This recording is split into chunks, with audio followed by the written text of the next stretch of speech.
cooked 3 Congos of rice, jollof rice with me for a funeral party. I started by getting my ingredients ready off camera. Then I washed my rice 3 times, once with salt.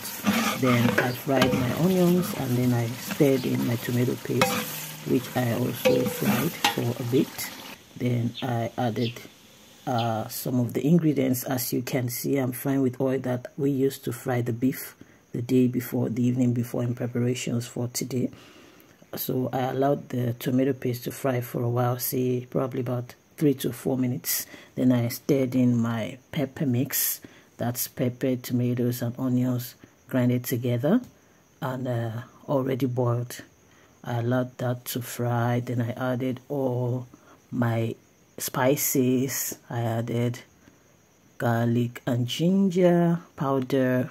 I added thyme. I added curry. I added some water, of course, for it to fry well.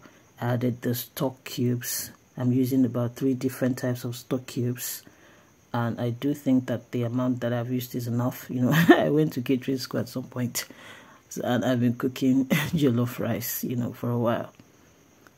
So I stirred in all the ingredients. Then I allowed it to fry very well for a bit. I also added the salt. This is a caterer's measurement. Do not try this at home. Use a spoon to measure yours if you are not too familiar with how to get the right quantity of salt or even all of the spices into the meal. So I'm cooking on open fire. That's firewood. So we're having smoky firewood jollof. After adding all the ingredients, I allowed the pepper to fry for a bit. It's very important, because if you allow your pepper to fry, then the food will not get sour on time. Very important. I also added the meat stock. That's beef stock.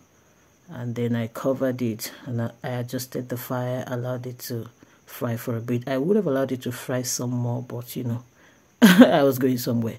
Anyway, this is the extra onion that I prepared to put in, to stir in after it's done. It's done. It took about 30 minutes, thereabouts. Then I stirred in the onions. I stirred everything together, and voila! That's 1 cooler of rice. 1 big cooler of jollof rice. And off I went to my day job. The power of multitasking. Back to work. Would you believe I just cooked 3 Congos of jollof rice, party jollof? Yeah, I just did, and now I'm at work. It's a Friday. Bye.